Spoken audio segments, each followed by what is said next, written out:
Oi, gente, boa noite. Nós vamos dar início, então, à nossa cerimônia de abertura, para a gente começar o nosso simpósio.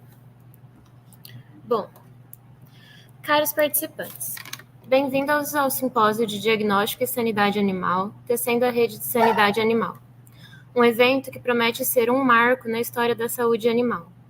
Neste dia, reunimos os mais brilhantes especialistas, pesquisadores, profissionais de campos e entusiastas da sanidade animal para compartilhar seus conhecimentos e debater os desafios e traçar as estratégias que garantem a saúde e o bem-estar dos nossos companheiros animais. A sanidade animal é a trança que une a saúde pública, a produção sustentável e uma economia global. É a ponte entre a ciência e a prática, entre a prevenção e a cura, entre o hoje e o amanhã. E o hoje, mais do que nunca, precisamos fortalecer essa trança, torná-la mais resistente e abrangente, para enfrentar as ameaças emergentes e reemergentes que colocam em risco a nossa sanidade animal. Neste simpósio, vamos mergulhar, então, em discussões sobre as últimas tecnologias do diagnóstico, explorar as fronteiras da pesquisa em sanidade animal e aprender com a colaboração entre os setores podem criar uma rede sólida de proteção contra as doenças. Vamos ouvir histórias de sucesso, compartilhar nossas experiências e, juntos, tecer uma tapeçaria de conhecimento e ação. A sanidade animal é um compromisso coletivo, e cada um de nós tem um fio essencial para contribuir nessa tapeçaria. Vamos unir nossas forças, compartilhar os nossos conhecimentos e juntos proteger a saúde e o bem-estar dos animais, garantindo assim a saúde de todos nós. Então, eu, Vitória, a presidente da comissão organizadora, dou as boas-vindas a vocês a este simpósio, onde a sanidade é tecida com paixão, conhecimento e esperança. Vamos começar a nossa jornada juntos, rumo a um futuro mais saudável para todos os seres vivos. Agradeço a todos pela presença e dedicação à causa que nos une, que este evento seja o início de uma nova era na sanidade animal. E, para a nossa primeira palestra, é com grande satisfação que eu apresento a doutora Tatiana Souza Camargo, bióloga, professora da Faculdade de Educação e coordenadora do Programa de Pós-Graduação em Educação e Ciências da Universidade Federal do Rio Grande do Sul. Além de suas contribuições acadêmicas, doutora Tatiana possui o título de Education Fellow da Planetary Health Alliance, vinculada à Universidade Johns Hopkins, e possui também formação em ciências biológicas. Sua pesquisa abrange temas de grande relevância, como a saúde planetária, educação do campo, gênero e sustentabilidade socioambiental, além de estudos em ciência, tecnologia e sociedade, sociobiodiversidade e a educação e a promoção da saúde. Em nível internacional, a doutora Tatiana é membro do Grupo de Estudos de Saúde Planetária Brasil, do Instituto de Estudos Avançados da USP, onde coordena o Programa de Embaixadores de Saúde Planetária.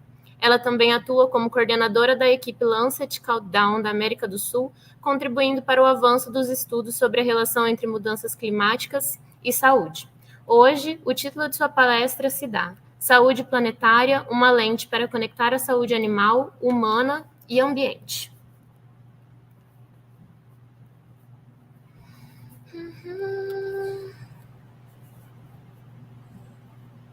Tatiana, quando você quiser compartilhar a sua tela e começar.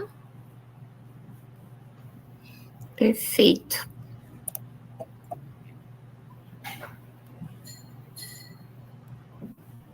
Deixa eu já começar aqui, então.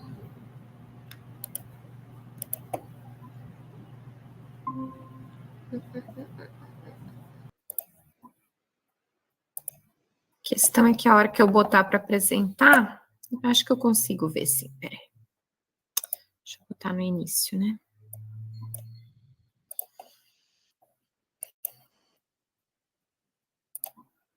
Muito bem. Acho que eu consigo ver assim, que aí eu vejo vocês. Sim. Posso começar? Tá certo. Então, boa noite, pessoal. Em primeiro lugar, eu gostaria de agradecer bastante essa oportunidade que me fez. Eu estava, antes da nossa palestra aqui, eu tive uma reunião com o meu grupo de pesquisa, E eu disse que como é interessante que, por mais que a gente fale sobre um mesmo tema, e a saúde planetária tem sido um tema bastante presente nas minhas aulas, nos meus projetos de pesquisa e extensão nos últimos 5, 6 anos, pelo menos, mas cada grupo, cada espaço, cada público com quem a gente vai comunicar, nos provoca a fazer novas conexões, e eu tentei fazer isso aqui um pouco hoje, espero que faça sentido para vocês, tá? Então, como vocês podem ver ali no meu slide, né, o meu nome é Tatiana Camargo, eu sou bióloga, sou professora na Universidade Federal do Rio Grande do Sul. Aqui na Universidade Federal do Rio Grande do Sul, sou vinculada à Faculdade de Educação, então eu trabalho junto aos cursos de formação de professores para áreas de ciências da natureza, né? Nos últimos anos tenho trabalhado muito nos cursos de licenciatura em educação do campo, né? Então, pela minha trajetória, eu tenho bastante contato com a questão da produção da agricultura familiar, então acho que isso é uma coisa interessante de falar no contexto aqui, porque é um pouco de onde eu vejo e da onde partiu o meu olhar para chegar na saúde planetária. Eu atualmente sou coordenadora e professora do programa de pós-graduação em Educação e Ciências aqui da nossa universidade, e desde 2019, quando foi fundado o nosso grupo Saúde Planetária Brasil, eu faço parte desse grupo, fico bastante vinculada às questões e projetos de educação por conta dessa minha atuação na universidade como uma professora da Faculdade de Educação, né? E desde 2022, eu sou Education Fellow, né, como uma pesquisadora associada da área de educação da Aliança Internacional de Saúde Planetária também, ali a Planetary Health Alliance. E achei interessante colocar esse último símbolo aqui à direita, do Lancet Countdown Health and Climate Change em Latinoamérica. É um dos projetos dos quais eu faço parte agora já há 3 anos.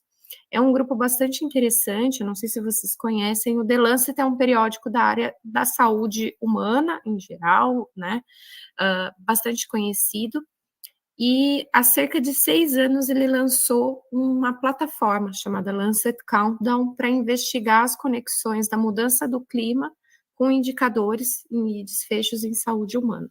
E vários gráficos que eu vou apresentar aqui hoje fazem parte dos relatórios que a gente produz a partir dessa iniciativa.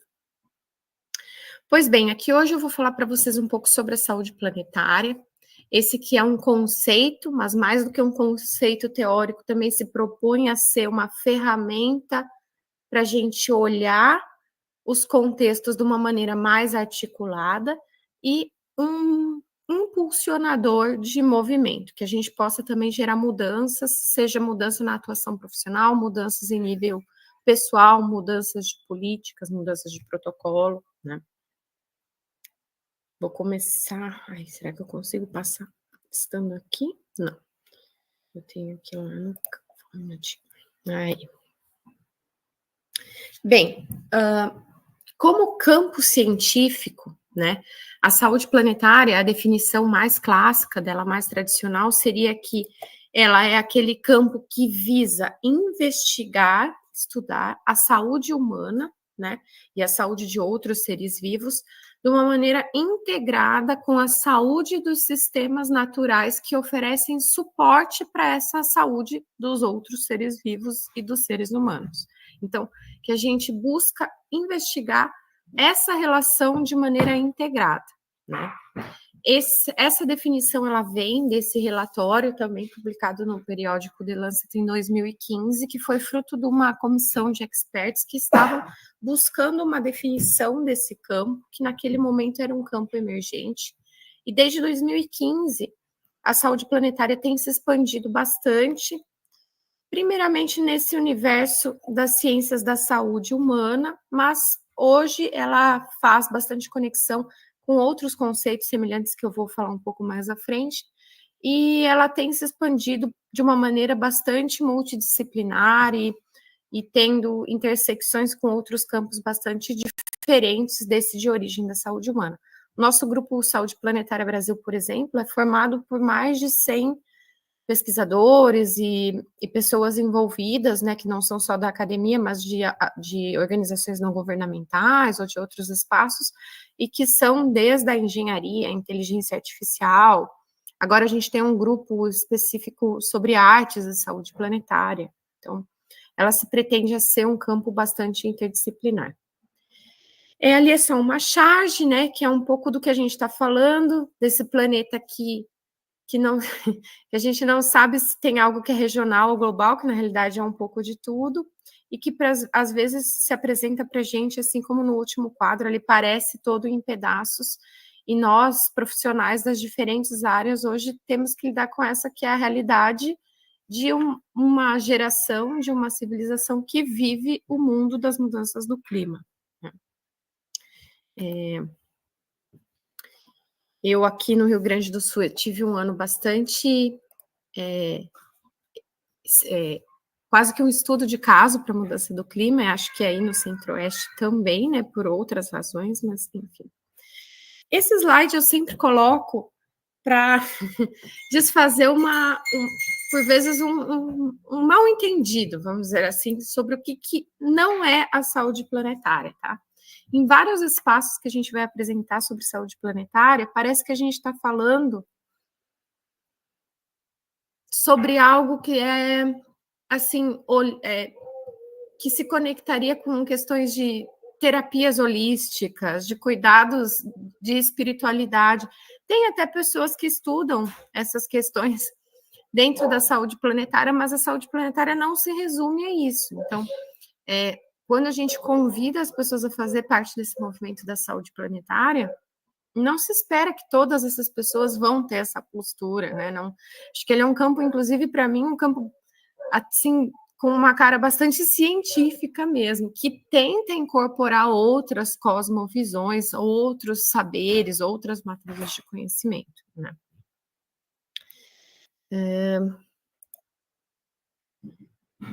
Esse é um slide que eu falei que da relação com os outros conceitos, e aqui vai ter outros conceitos que talvez, né, vocês que falam sobre sanidade animal estejam mais familiarizados.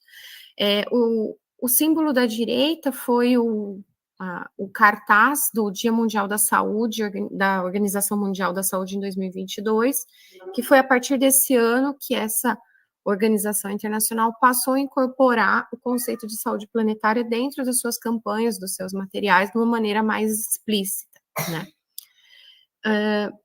O da direita a fonte dele é retirada da revista Forbes, e tem outras versões desse mesmo diagrama, vamos dizer assim, dessa mesma figura, que é uma espécie de conexão do que é a saúde planetária em termos de escala, do que é mais amplo, né? E outros conceitos que com ela estão relacionados. Então, falando em termos de saúde humana, por exemplo, a gente tem essa esfera que é a saúde mais individual, o primeiro círculo ali no centro com a pessoa. Depois a gente vai pensando a expansão de quando a gente quer falar de uma saúde que não é só da pessoa, mas já fala da saúde dela com relação à saúde de sua comunidade, seria essa esfera da saúde pública, que já é uma primeira ampliação. Se a gente for pensar a relação entre os diferentes estados das saúdes públicas dos diversos países ou regiões do nosso planeta, a gente vai ver que existe uma enorme inequidade, uma desigualdade, uma falta de equidade enorme entre os diferentes, o que é em termos de capacidade de atendimento, de fornecimento de serviços entre os diferentes sistemas de saúde em diferentes países. E esse é um tipo de questão que é própria do que a gente chamaria de saúde global, ou global health. Nos últimos anos, com a emergência de epidemias, né, como a gripe aviária, que era para ser uma avezinha, ou as questões das viroses relacionadas a suínos, ou mesmo outras doenças que tiveram sua origem em animais silvestres, se começou a desenvolver esse conceito, que talvez seja o conceito que eu imagino que vocês já tenham ouvido falar, que é o de saúde única, ou One Health, que assim como os outros conceitos se desenvolvem ao longo dos anos, mas classicamente ele se tratava de um campo que buscava integrar a saúde humana e a saúde animal e estudá-las de uma maneira mais integrada. E a saúde planetária não é nada,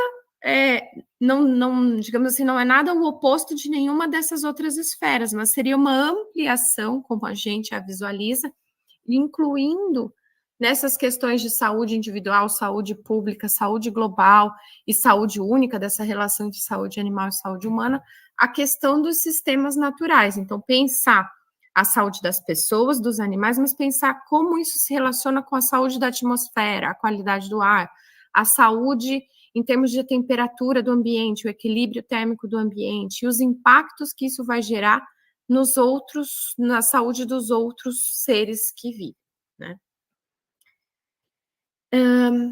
Eu já cheguei, atualmente, eu já vi alguns gráficos, né, e alguns trabalhos de One Health que já incorporam um pouco essa questão dos sistemas naturais, mas originalmente ele era mais centrado nessa questão da relação saúde humana, saúde animal. Atualmente, no Ministério da Saúde brasileiro, foi criada há poucos, acho que cerca de 2, 3 meses, uma comissão de saúde única. Então, esse é o conceito oficial que o Ministério da Saúde adotou, para vocês terem uma ideia também. Esse é a tradução de um outro gráfico bastante conhecido, não sei se vocês já ouviram falar. Ele foi desenvolvido por um grupo da Universidade de Potsdam, na Alemanha, de autoria do Rockstrom. Essa é uma segunda versão, e o que eles estabeleceram foram o que eles chamaram de limites planetários, né? Quais seriam os limites planetários? Então, cada uma dessas fatias de pizza são elementos ou temas, e esses são os 9 limites, né, do planeta, e que eles podem estar tanto numa zona verde, que ainda seria uma zona que a gente consideraria de segurança, já nessa zona laranja, amarelada da atenção, ou no vermelho, quando o limite seguro desse elemento, dessa componente dos limites do planeta já foi ultrapassado. Então, a gente pode ver aqui, por exemplo, que em termos da mudança do clima já está bastante ultrapassado. Esse aqui, que nessa nova versão foi incorporado, que ele chamou de novas entidades, como a presença de microplásticos no ambiente, já está muito ultrapassado, né? O que ainda não está tão ultrapassado seria o uso da água doce, mas já está aqui no limite da atenção. Então, desses 9 limites do planeta, a gente vê que, pelo menos aqui, ó, 1, 2, 3, 4, em torno de 6 deles a gente já está bem, já avançamos bastante no vermelho. E esse é o quadro que a gente se encontra hoje para pensar e estudar qualquer tema que seja sanidade animal, seja saúde humana, seja as questões de educação, seja, como eu disse, a questão da arte e o modo de a gente habitar esse planeta que está nessa condição. Então, a gente costuma dizer que qualquer pessoa, qualquer área tem o seu espaço, o seu lugar nesse movimento da saúde planetária, que vai ser a gente imaginar como viver nesse mundo que está com seus limites ultrapassados, né? Esse é uma outra figura que eu trouxe para falar de um conceito que talvez vocês também conheçam, que é o conceito de sindemia, que aqui ele está falado como ecossindemia, que também não é exatamente um sinônimo da saúde planetária. Esse é um conceito que vem da antropologia médica, mas ele faz bastante sentido para mim, para a gente imaginar o que é que a gente está falando de estudar saúde humana junto com a saúde dos sistemas naturais, né? Então, aqui a gente considera como se fosse um contexto na cidade de São Paulo. E o que seria a sindemia? Seria uma sinergia entre epidemias. Então, é muito conhecida a menção da sindemia que se fala entre obesidade e má nutrição. E nessa figura foi feita uma ampliação de a gente pensar que assim, existe uma sinergia entre obesidade e desnutrição, sim, porque a gente sabe que os mesmos recortes da população que são vulneráveis, têm maiores riscos, estão mais expostos a questões de má nutrição, são os que estão mais expostos às questões de obesidade pela falta de condições de ter uma alimentação adequada, uma alimentação com segurança alimentar, com qualidade e com quantidade suficientes.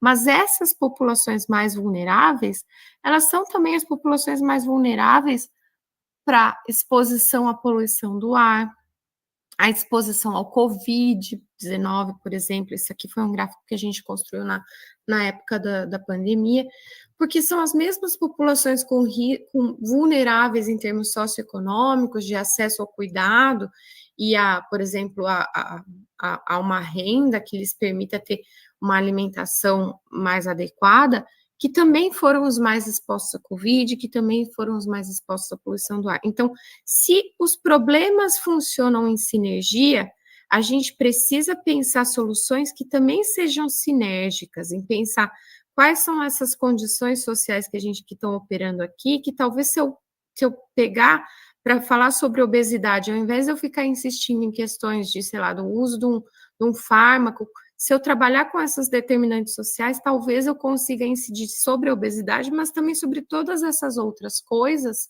com as quais ela está funcionando em sinergia. Eu gosto muito de figuras, então eu sempre trago a partir de figuras. Esse é um outro infográfico, retirado também de um artigo do Lancet Planetary Health, que ele vai falar sobre o estado de saúde de uma população. Ele tem a ver com os sistemas de saúde, mas ele tem a ver com determinantes socioestruturais, né? E também determinantes ecológicos, e que essa parte do sistema de saúde, do acesso aos cuidados, a ter uma consulta, ter um profissional, ela é responsável por uma pequena parte. E essa grande base dos determinantes ecológicos, talvez seja, quando a gente vai falar em desenvolver uma política de saúde, uma ação de saúde, muitas vezes, né, essas ações, essas políticas ficam nesse extrato. Quando, se a gente atuasse nesse aqui, a gente poderia ter um grande benefício em termos de saúde, não só da saúde nesse senso mais estrito de cura da doença, né, mas uma saúde mais integral que estaria relacionado com outros elementos, outras questões dessa mesma população. E pensando em saúde planetária, né, pensando em produção animal, eu pensei, como eu disse para vocês, eu trabalho muito próximo dessas questões de produção de alimentos, de sistemas alimentares, é um tema que eu discuto bastante. Eu trouxe para vocês esse gráfico, que é daquela plataforma, aquele projeto do Lancet Countdown. Esse é um gráfico que saiu no nosso último relatório, que foi publicado esse ano, agora em maio, né? E ele traz dados de 2020 sobre a emissão, isso aqui, a porcentagem de carbono equivalente, né? CO2 equivalente, dióxido de carbono equivalente, é uma medida, né? Uma unidade de medida, o carbono equivalente, para emissão de gases de efeito estufa. Então, não quer dizer que quando eu vou produzir cada uma dessas coisas, então produtos lácteos, carnes, né, de vaca, búfalo, ovino, caprino, cervo, aves, ou até tem colocado aqui cereais, frutas e verduras, eu não vou emitir somente dióxido de carbono, eu vou emitir outros gases, mas eles são medidos pelo efeito como se fosse carbono equivalente, para ter uma unidade de medida única, né? Então, o que esse gráfico mostra? Cada um desses daqui é um país da América Latina. Nós temos 12, aqui não tem mais que 12. Acho que 15 que a gente conseguiu no fim. No início a gente tinha só 12, mas a gente conseguiu mais países. Esses são da América Central, né, aqui no A. Esses são da América do Sul, no B. E cada um desses países, a barrinha da esquerda é C, a barrinha da direita é P, e o que ele mostra? O quanto, né, vamos começar com o P, que eu acho que é a mais fácil de entender, o quanto que cada um desses produtos, que são as cores, produzidos por aquele país, emitiu, né, em termos de percentual do que foi a emissão total daquele país com relação à produção de alimentos no ano de 2020. Então, se a gente pegar, vou pegar, por exemplo, aqui a Nicarágua, na barrinha da produção. Essa cor vermelha, que é carne de vaca e búfalo, foi responsável por aqui, ó, em quase 70%, a gente pode dizer, da produção de gases de efeito estufa da Nicarágua, em termos de produção, mas a barrinha do C é o que foi consumido, né? O que teve de emissão de gás de efeito estufa com relação ao que foi consumido internamente. Então, a gente vê que, apesar da carne aqui na Nicarágua ter um grande percentual em termos da produção total daquele país, quando a gente vai olhar para o consumo interno da Nicarágua, a gente vê que ele é baixíssimo. Por questões de renda, de acesso, aquela população pouco consome da carne que a Nicarágua produz e exporta. Então, esse gráfico ele vai mostrar tanto quais são os setores que têm a maior participação no percentual de emissão de gás de efeito estufa de um país. A gente vê claramente aqui a produção de bovinos, de búfalos e de produtos lácteos, eles relacionados. Então, a gente vê que a carne, principalmente a carne vermelha e produtos lácteos, na maior parte dos países, ela é que vai estar responsável por um grande percentual. O Peru que tem um pouquinho de diferença, a gente vai ver aqui, ó, que a carne bovina tá tão... Acho até que ela é um pouco menor do que de aves, né? Mas, no geral, a carne bovina, a carne vermelha, está relacionada com maior produção de gases de efeito estufa, seja produção total, seja no consumo, e a diferença entre a produção total e o consumo é o que foi exportado para outros países. Mas, por que eu escolhi esse gráfico? Quando a gente vai olhar um outro indicador, aquele era um indicador específico sobre emissão de gases de efeito estufa.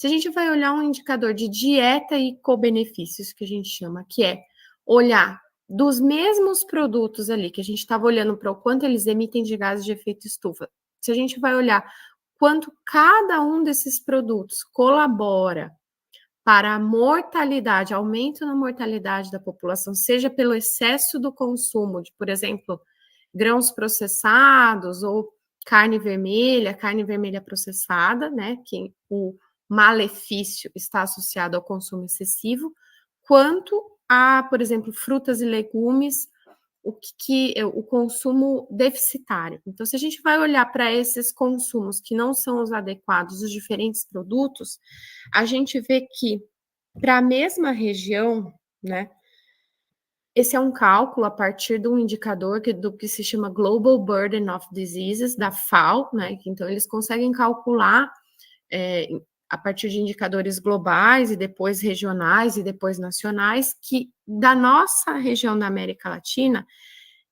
cerca de 870 mil mortes prematuras que ocorreram, elas podem ser relacionadas com dietas desequilibradas. E dessas aqui, 18%, seriam 155 mil, né? Cerca de 155 mil, poderiam ser atribuídas ao consumo excessivo de carne vermelha processada, bem como produtos lácteos. Então, se a gente vai olhar para esse indicador de dieta, quais são os produtos que mais afetam a saúde humana, e a gente olhando no indicador de emissão de gás de efeito estufa, a gente vê que são os mesmos produtos, a gente pode pensar, assim como lá na lógica da sindemia, na ideia de co-benefícios, de que a gente pode pensar em indicações, em projetos que trabalhem uma dieta mais diversificada e trabalhem também o processo de produção menos impactante, e com isso vai gerar um co-benefício tanto para a saúde humana quanto para a saúde do ambiente, com menos emissão. Eu já estou chegando para o final, porque eu vou deixar um espaço para vocês fazerem perguntas. A saúde planetária é uma área tão ampla que eu não tenho a menor pretensão de conseguir abarcar a totalidade dela, né? Estou dando lances aqui para provocar o pensamento de vocês mesmo e também convidá-los a fazer parte desse movimento. Eu trabalho como eu disse para vocês, com educação, né? Em educação, tanto educação básica, quanto pensando em educação superior. Esse material aqui, que tá como se fosse a capa de um livrinho, foi um material que eu desenvolvi com uma aluna de mestrado, que era uma sequência de aulas para profissionais da saúde. A gente chegou a aplicar ele aqui na Universidade Federal do Rio Grande do Sul no curso de medicina, e esse gráfico aqui da direita é um dos resultados que a gente teve com a turma da medicina, né, que a gente quis ver o quanto esse material que trabalha com a ideia de saúde planetária, no estudo de casos, né, de pacientes, a gente pegava principalmente casos fictícios, mas que foram montados a partir da experiência do grupo de colegas experts, né, em saúde planetária, quanto a partir do estudo desses casos, os estudantes passavam a conseguir relacionar muito mais as diferentes manifestações ou doenças com questões ambientais. Então, se a gente olha essa área em vermelho, né, esses pontinhos, vou mostrar, por exemplo, aqui ó, na obesidade, que antes, o vermelho é antes, o azul é depois. Antes dessas aulas sobre saúde planetária, eles se relacionavam muito menos do que depois. E isso em todas, então, desde asma, depressão, dengue, né? Eu acho interessante esse gráfico para pensar que isso nos mostra que o quanto que a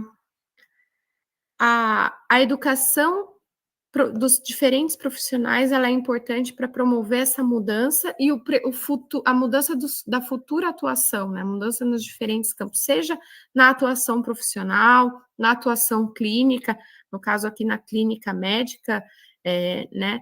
Mas também a gente pode pensar em outros profissionais da saúde, seja da psicologia ou pensando até, por exemplo, em questões da veterinária, como passar a relacionar essas diferentes coisas que vão se apresentar na prática com as questões da saúde planetária. E eu acho que o próximo é só isso mesmo. O próximo é só um slide de agradecimento, eu deixo aqui também o meu e-mail, caso alguém queira, né, tirar alguma dúvida, entrar em contato, fico à disposição. E, mais uma vez, agradeço pela oportunidade. Agora eu gostaria de abrir, né, o restante do espaço que a gente tem para a gente ver se vocês têm perguntas, comentários. Deixa eu ver se eu paro de compartilhar. Isso.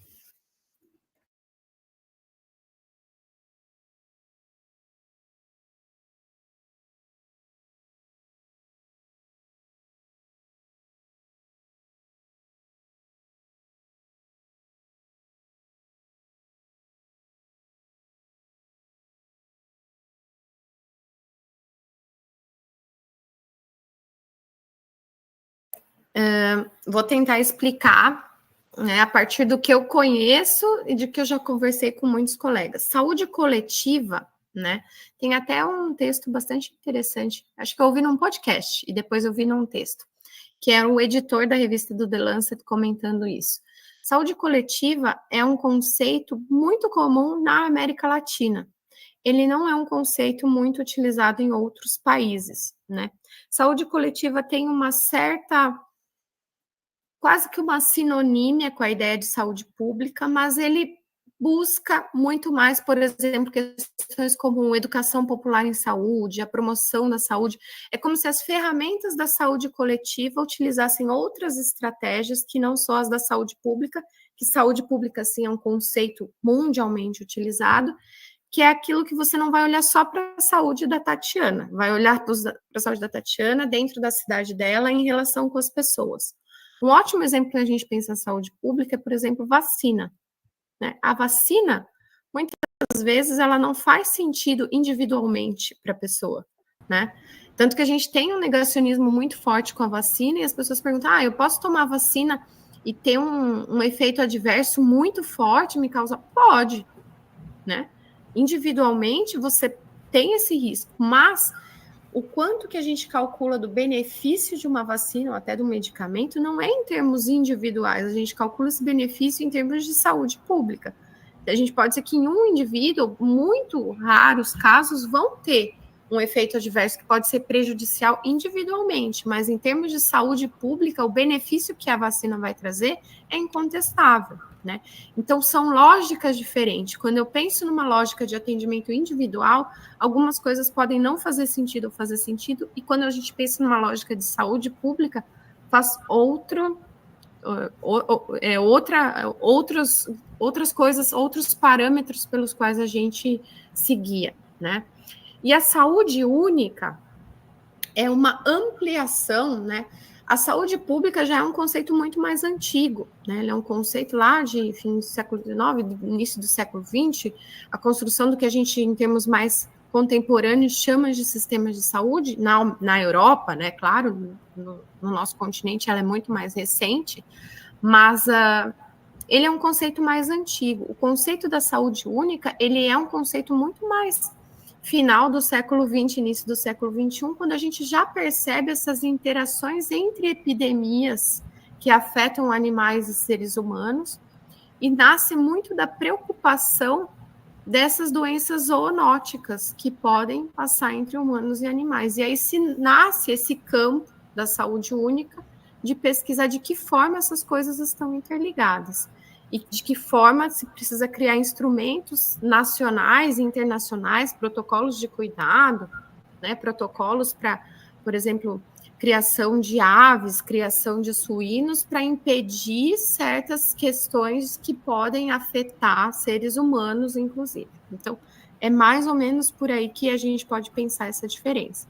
E a saúde planetária seria envolver, além dessa questão da saúde única, como, por exemplo, a mudança do clima e a perda de habitats de animais selvagens também pode expor esses animais à relação com seres humanos e animais, por exemplo, de criação, e isso fazer um ambiente para a proliferação de doenças entre esses animais que antigamente não tinham contato, mas por conta da mudança do clima, do deflorestamento, de vários incêndios florestais, que é uma coisa que está muito presente, esses animais que não tinham contato podem passar a ter contato entre si e com os seres humanos.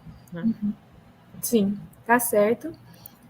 A próxima pergunta é da Beatriz.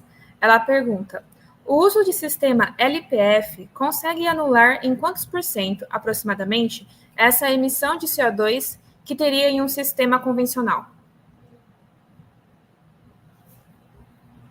Beatriz, você precisa me dizer o que é um sistema LPF, e aí eu posso te dizer. Vamos ver se ela vai responder aqui rápido. Enquanto a Beatriz vai respondendo, a gente queria trazer uma outra pergunta, que é: quais são as atitudes que podem ser tomadas para ajudar a saúde do planeta? Olha, essa é uma pergunta ampla e de múltiplas respostas, né? E eu acho que cada lugar que a gente fala, de cada lugar que a gente pensa, ela tem diferentes respostas, né? Como eu te disse, todas as pessoas têm o seu lugar na saúde planetária, né? A partir da sua atuação profissional, individual. Mas eu acho que a gente pensar que tem questões que são individuais, sim, né? Na educação a gente discute muito isso. Se os grandes usos de água ou os grandes emissores, né, de gases de efeito estufa são as corporações ou no Brasil, por exemplo, o setor da produção agrícola, por que eu insisto tanto em dizer para as pessoas, sei lá, andarem menos de carro para emitir menos gases, menos poluição e menos gases de efeito estufa a partir do uso de carro? Faz sentido eu fazer recomendações individuais dentro desse cenário onde os maiores impactadores não são indivíduos em isolado? Eu acho que sim. Eu acho que faz, porque, primeiro que, apesar de ser um impacto menor, ele não é um impacto desprezível, e ele é um impacto que é em cadeia, né? A partir do momento que eu mudo hábitos no meu cotidiano, seja de buscar mais transporte ativo, seja com relação a uma dieta, né? Por exemplo, existe uma dieta recomendada chamada dieta da saúde planetária, que é você adequar a porção no consumo de carne. Ela não é uma dieta que restringe o consumo de carne, mas seria uma adequação na porção diária, né? para uma porção que seja mais benéfica para a saúde humana, inclusive, e mais benéfica para a saúde do planeta. E várias outras dessas questões. Em termos, por exemplo, de cuidado em saúde, né, de acesso do sistema de saúde humana, falando aqui, que é do que eu conheço mais, se a gente pensar em, por exemplo, não fazer exames desnecessários, não tomar remédios desnecessários, procurar o profissional e ter sempre uma conduta bem orientada de cuidado da saúde, isso já é bastante protetor com relação ao meio ambiente, seja em termos de menos uso de recurso do sistema de saúde, porque o sistema de saúde tem um grande impacto em termos ambientais, seja até pensando, por exemplo, que é um outro tema que eu acho que para a questão da sanidade animal é bastante importante, resistência antimicrobiana, por exemplo. Né? Então, acho que às vezes essas mudanças que são individuais fazem sentido, mas na medida em que elas vão nos levar a pensar em mudanças que são sistêmicas. Eu também acho que uma pessoa que no seu cotidiano cuida mais da sua dieta, de como vai ser seu transporte, do que eu consumo, da onde vêm as coisas que eu consumo, vai ser uma pessoa que vai pressionar mais por que na sua cidade tenha mais cuidado com as questões ambientais, no seu estado, no seu país, eu acho que um todo, né? Então, acho que por aí, né? E também eu acho que tem uma outra coisa que a gente não pode que é muito importante para a saúde planetária, é a gente pensar em termos de justiça ambiental e climática. A gente costuma falar disso, mas a gente tem que ter noção que nem todas as pessoas impactam da mesma forma. E nem todas as pessoas têm condições de se adaptar aos problemas da mudança climática da mesma forma. E acho que isso é uma coisa muito importante para a gente falar como profissional, como professor, e entender como pessoa de que forma a gente vai operar em favor dessa justiça climática, né? Sim. A Beatriz, ela explicou o que é... Beatriz explicou, Beatriz. Ela explicou. LPF seria Lavoura, Pecuária, Floresta. Então, eu vou repetir a pergunta dela. Então, o uso do sistema LPF, Lavoura, Pecuária, Floresta, consegue anular em quantos por cento? Em quantos por cento aproximadamente essa emissão de CO2 que teria em um sistema convencional? Obrigada, Beatriz, pela explicação. Eu não vou te dizer em termos de percentual, até porque teria que ver dentro dessa metodologia se a gente conseguiria incluir isso. Mas uma das recomendações que a gente faz a partir desse relatório é a adoção disso que a gente lá chamou de sistema agro-silvipastoril, né?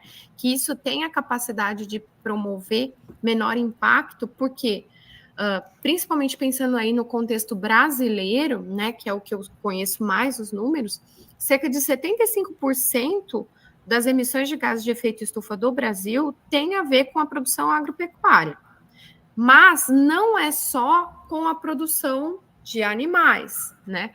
Muito do impacto que a gente tem na produção agropecuária brasileira tem a ver com o que a gente chama de mudança de uso do solo, que é a desocupação de áreas, ou você degrada uma área e tem que abrir uma área nova para conseguir ampliar, seja a lavoura ou seja espaço de pasto, e o deflorestamento, o desmatamento e a mudança de uso do solo, ele impacta muito mais do que a produção animal por si só. Então, se a gente adota esse sistema agro-silvopastoril, a gente consegue manter a floresta de uma maneira mais eficiente, a gente não vai ter tanta degradação daquela área, daquele solo, então a gente não precisa ficar abrindo mais área, tem menor impacto em mudança de uso do solo, e com isso a gente já faz uma produção animal muito menos impactante. Não sei se deu para entender, Beatriz, mas acho que o que eu posso te dizer sobre isso, não tenho percentual, mas posso te dizer que é uma das recomendações que a gente faz, inclusive no relatório. Sim. A próxima pergunta seria: quais as áreas de atuação da saúde planetária?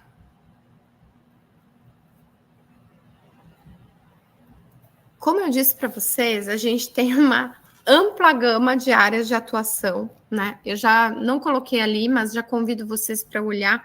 Se vocês colocarem no Google, a gente também tem no Instagram, @saudeplanetária, é o endereço do nosso Saúde Planetária Brasil.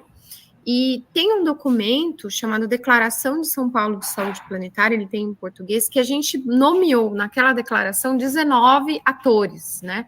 Então tem desde professores, profissionais da saúde, gestores, tem empresários, pessoas do setor financeiro, desenvolvimento de tecnologia. Se a gente pensar quanto essas coisas estão todas conectadas, a gente está falando aqui, por exemplo, falamos da produção animal, né, no sistema agro-silvopastoril, mas a gente pode envolver, sei lá, desde uma mudança de uma tecnologia que seja mais eficiente, mas pensar essa tecnologia, como ela vai impactar a vida daquelas pessoas nas quais que habitam os lugares da onde vai ser produzida aquela tecnologia. Pensando, por exemplo, o carro elétrico. O carro elétrico é uma coisa que vai diminuir a emissão de gases de efeito estufa vindo de combustíveis fósseis. Mas ele é uma tecnologia que precisa de lítio. O lítio é um mineral explorado em áreas dos Andes, onde tem populações tradicionais. Então, a saúde planetária, ela está pensando todas essas etapas desse processo produtivo, seja de uma tecnologia como o carro elétrico, ou seja num sistema alimentar. E aí eu vejo que, olha, eu não consigo imaginar um profissional ou uma profissão ou uma atuação que não possa estar envolvida nessa cadeia em algum ponto, desde a comunicação até, né, como eu disse, até falar em termos artísticos de como representar e passar isso em diferentes linguagens para que isso fique compreensível para diferentes públicos, diferentes culturas. Então, eu acho que todo mundo tem o seu espaço, talvez em pontos diferentes dessa cadeia ou desse sistema, né? Sim. E aí, talvez tem áreas que vão descobrir ainda como que vão atuar. Com certeza, com certeza. Mas certamente tem a ver, né? Sim. A Helena, ela pediu uma outra definição, que ela pergunta assim: considerando que a saúde única inclui também meio ambiente, qual a diferença entre a saúde única e a saúde planetária em questão de abrangência? Como eu te disse, eu acho que hoje a saúde única tem pensado muito mais nessas questões relacionadas à mudança do clima, mas a saúde única ainda se detém mais nas relações entre questões de saúde animal e saúde humana, né? Então eu acho que ela ainda está mais focada nisso do que em pensar, por exemplo, impactos da mudança do clima na saúde, impactos, por exemplo, das ondas de calor e como isso afeta tanto a produção animal quanto, por exemplo, o atendimento das populações humanas. O quanto a poluição do ar que a gente viveu nos últimos tempos está impactando, seja o sistema de saúde, crianças pequenas, idosos. Então, eu vejo que a saúde única ainda não está tão preocupada com essa questão da mudança do clima e como isso está afetando. Mas ela sim está também... a ciência não é algo parado no tempo. Nem ciência, nem cultura, nenhuma dessas produções humanas. Então, a ciência é algo que vai avançando. É claro que a saúde única, ela nasceu naquele cenário da gripe aviária, da gripe suína africana, mas hoje, isso, inclusive essas epidemias, elas são impulsionadas pelas questões da mudança do clima. Então, é natural que mesmo as pessoas que estavam mais focadas nisso vão começar a pensar muito mais na questão da mudança do clima. E aí, saúde planetária, tem até um artigo publicado recentemente que, mais do que a gente ficar falando da diferença entre saúde planetária e saúde única, é a gente ver quais são as similaridades e como uma pode impulsionar a outra, porque eu acho que a gente está falando das mesmas questões, talvez um olhando mais num ponto, outro olhando mais no outro, né? Tá certo. A próxima pergunta seria como que a saúde planetária ela pode ser integrada nas políticas de saúde pública e ambiental? Seria só através dos políticos que a gente escolhe, ou tem algum outro profissional? Como que faz essa integração? Tem muitas formas, eu vou ver se eu consigo achar. Ai, não está aberto aqui, mas eu acho que eu consigo achar ele rapidinho, só para dar um exemplo para vocês. Eu comentei que esse grupo que eu participo, do Lancet Countdown, a gente faz relatórios anuais, relatórios científicos no formato de artigos, mas a gente costuma fazer recomendações para gestores.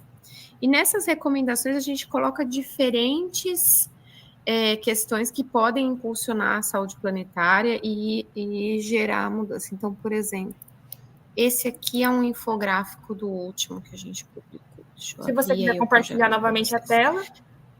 Eu já vou compartilhar. Eu só estava achando ele aqui no meu computador e abrindo, aí eu compartilho a Bia.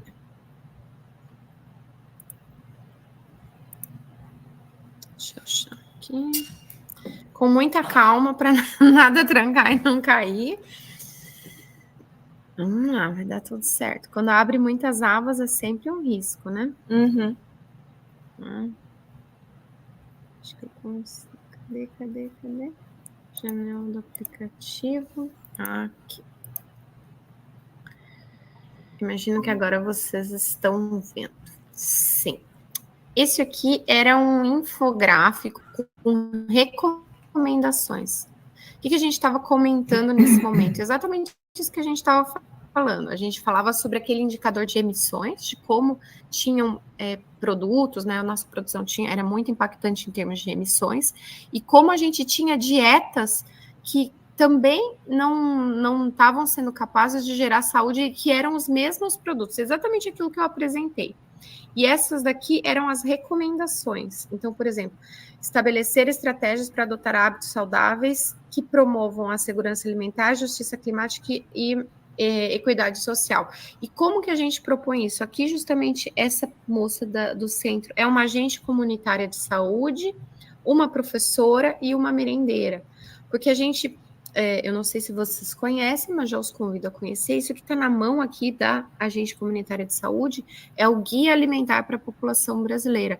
Ele é um documento que já existe há anos, né? Ele é muito bem feito, porém muito pouco conhecido e muito pouco trabalhado, por exemplo, por esses profissionais que estão nos diferentes cantos, em muito contato com a população. A agente comunitária de saúde, não sei quem conhece, é atendida, ela é para fazer visita nas casas das pessoas, a partir da atuação dela junto aos postos de saúde, os professores. Então, levar, por exemplo, e fortalecer esse guia, que já é algo que existe, é uma forma de você trabalhar com a saúde planetária, porque se as pessoas tiverem uma alimentação melhor, com produtos mais frescos, você vai desenvolver toda uma cadeia, pensando em um sistema alimentar que já é menos emissora e mais sustentável, vamos dizer assim, para usar um termo bem conhecido.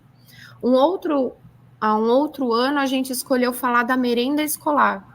Como a gente utilizar programas como o Programa Nacional da Alimentação Escolar, que é um programa que ele estabelece que 30% das compras tem que vir da agricultura familiar, como esse tipo de compras públicas pode ser uma estratégia para a gente impulsionar cadeias mais sustentáveis. Por exemplo, quanto o programa esse da alimentação escolar, ele é um programa que oferece uma garantia de compra para pequenos produtores, e isso faz com que aqueles pequenos produtores possam investir melhor e investir com mais segurança em adaptar os seus cultivos. Então, a gente pode tanto votar, quanto fortalecer esses programas, quanto ter atitudes individuais, quanto ter atitudes como profissional, né? Então, acho que tem uma gama de coisas que a gente pode fazer. A gente só não pode duas coisas: fazer de conta que nada mais funciona e fazer de conta que isso não existe. Porque a gente também tem a atitude de que está tudo errado e que não tem solução, não leva para lugar nenhum, né? A gente tem que viver essa situação, a gente vai ter que achar os caminhos de se adaptar de uma maneira que inclua o maior número de pessoas o possível, da maneira mais justa. Acho que esse é o nosso desafio, né? Sim, desafio se manter otimista, mas vai conseguir. A próxima pergunta seria: quais são os papéis das tecnologias emergentes, como a inteligência artificial e a biotecnologia, na promoção da saúde planetária?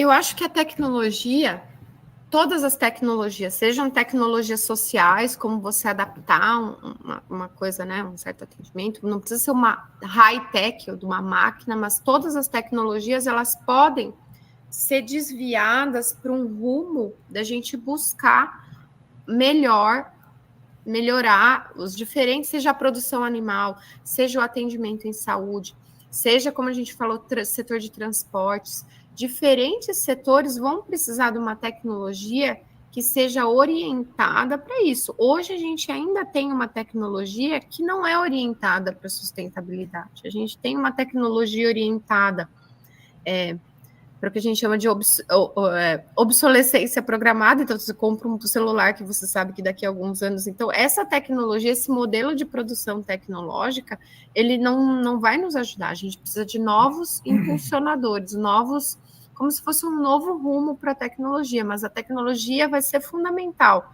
É claro que a tecnologia sozinha, ela não vai ser capaz, eu não acredito nisso, né? Nosso grupo de saúde planetária, a gente trabalha muito com isso. Não adianta a gente não mudar nenhum dos nossos hábitos, continuar fazendo a mesmíssima coisa, achando que tudo vai ser diferente, porque a gente vai trocar a energia da termoelétrica pelos painéis de energia solar e continuar usando um monte de energia e continuar cada vez tendo novos aparelhos e cada vez aumentando o consumo. Então, a gente precisa ter uma mudança de hábitos, mas a gente precisa de melhores tecnologias. No atual quadro que a gente tem das mudanças do clima, todas as estratégias, todas as intervenções serão importantes, né? Todas essas, a gente chama de soluções tech fix, né? Como que você vai usar o tech fix para a mudança do clima? Acho que o tech fix é super importante, mas ele não pode ser uma ilusão para a gente achar que a gente não precisa mudar os modos de produção, os hábitos, né? Os protocolos. Uhum. Tá certo. Aí tem mais uma pergunta, que seria: o que você considera os maiores desafios nessa área da saúde planetária? E se eu quisesse atuar, qual o caminho que eu poderia seguir? Eu sei que a gente entendeu que as diversas profissões conseguem se inserir na saúde planetária, mas entender melhor o caminho, assim, eu vou pela pós-graduação, eu vou como? Certo. Eu acho que vou começar pela primeira, maior desafio. Eu acho que hoje, é claro, cada dia que você me fizer essa pergunta, talvez eu vou achar uma resposta diferente, tá? Mas eu acho que nos últimos tempos, né, eu sou uma pessoa que tem uma trajetória acadêmica, né? Desde estudante, depois essa vivência muito de dentro da academia e da produção científica. Esse é o meu espaço da onde eu me desenvolvi, onde eu falo com mais tranquilidade. No entanto, nos últimos anos, eu tive que, até pela questão mesmo da saúde planetária ser algo que não pode ficar, não adianta eu continuar produzindo ciência falando sobre isso se eu não vou conseguir impactar as pessoas. Então, nós como grupo e eu pessoalmente passei a ter muito mais essa atuação junto a, sei lá, produzir esses materiais que não são artigos, mas são materiais de divulgação ou para gestores, ou tentar influenciar em termos políticos, e participei também nessas grandes eventos internacionais, como a COP do Clima. Eu tive na última conferência das Nações Unidas para a mudança do clima em Dubai, e acho que a partir disso aí, essa minha resposta para o desafio talvez tenha mudado um pouco e ficado essa que eu vou dizer, que eu acho que o nosso principal desafio é a gente conseguir promover um processo mais justo de adaptação para a mudança do clima, porque ela já está acontecendo, as pessoas já estão sofrendo os impactos. No entanto, tem regiões, tem países e tem pessoas que têm pouca condição de se adaptar. E isso, o que eu vejo que a mudança do clima ela pode fazer, ela pode acirrar um processo muito grande que a gente já tem no mundo das desigualdades e das injustiças. Então, eu acho que esse é eu vejo como um dos grandes desafios. Como a gente vai fazer isso de uma maneira mais justa? Por quê? Os países que são os maiores causadores, eles já estão muito preocupados, desenvolvendo suas estratégias, investindo pesadamente nisso. Mas e os outros que não têm? Como é que a gente vai conseguir organizar isso em termos internacionais? Eu acho que esse é um grande desafio. Tem sido feito um esforço. Nessa última COP de Dubai foi criado um fundo global internacional, que então os países do norte global, que seriam os grandes causadores, fazem depósitos para ajudar esse financiamento, mas ele ainda é muito restrito, né? Os Estados Unidos, por exemplo, não apoiou o fundo, não aprovou, então ele não é depositário. Então, esses são os desafios que eu vejo, porque a gente precisa da... Claro que tem o desafio individual de você convencer as pessoas, e é por isso que eu falei que eu mudei. Eu acho que também por conta de que nos últimos anos eu digo que o Brasil se tornou um estudo de caso de mudança do clima, você não precisa nem explicar mais. Eu acho que se eu fosse te responder há 4 anos, eu ia dizer que tinha muita... As pessoas não visualizavam na sua vida. Hoje eu acho que as pessoas já visualizam ela atuando na sua vida de uma maneira mais intensa, mais fácil. Agora, como elas vão mudar, como é que elas vão adaptar ali na vida delas para que isso não aconteça de uma maneira mais recorrente, acho que esse é o desafio. Uhum. Sim. E aí, a outra pergunta era da questão a atuação. Como que... Vocês podem, tanto, se vocês gostam de pesquisa, estão convidados. Precisamos de ótimos pesquisadores para parar de olhar só para o micro do seu mundo e fazer esse desafio que é conectar com outras coisas. Eu nunca trabalhei com questões de climatologia, e aí a gente passa a ter que trabalhar com coisas que nos desafiam a sair da área, que até na nossa formação a gente é levado a pensar naquela área com muita profundidade. A gente precisa de ótimas pessoas no setor da indústria, da produção, porque eu acho que a questão do mundo empresarial, dos negócios, também está em vias de precisar se adaptar. Desde os grandes produtores da lavoura até os pequenos produtores estão sendo impactados. Então, a gente também precisa de um universo empresarial e de negócios que passe, assim como eu falei da tecnologia, se orientar para oferecer melhores serviços, menos impactantes, né? E eu acho que a gente carece de pessoas boas nesse setor, né? De pessoas que se aventurem pelo universo da política, quem tiver também, a gente precisa de boas pessoas para se aventurar nesse universo das negociações, né? Dos aconselhamentos, dos assessoramentos técnicos, mas eu acho que nesses diferentes setores a gente precisa, não é só no universo da academia, acho que no setor de negócio, de desenvolvimento de produtos, eu acho que todos esses setores precisam de pessoas que sejam orientadas por essa lógica de quando eu vou desenvolver um produto, eu pensar em toda a cadeia desse produto, como é que ela está impactando o meio ambiente, como que ela vai impactar depois, né? Sim. Tá certo. Eu acho que essas eram as perguntas. Queria agradecer pela palestra, pelos esclarecimentos. Acredito que deu pessoal que respondeu, que mandou pergunta, agradeceu no chat. E é isso.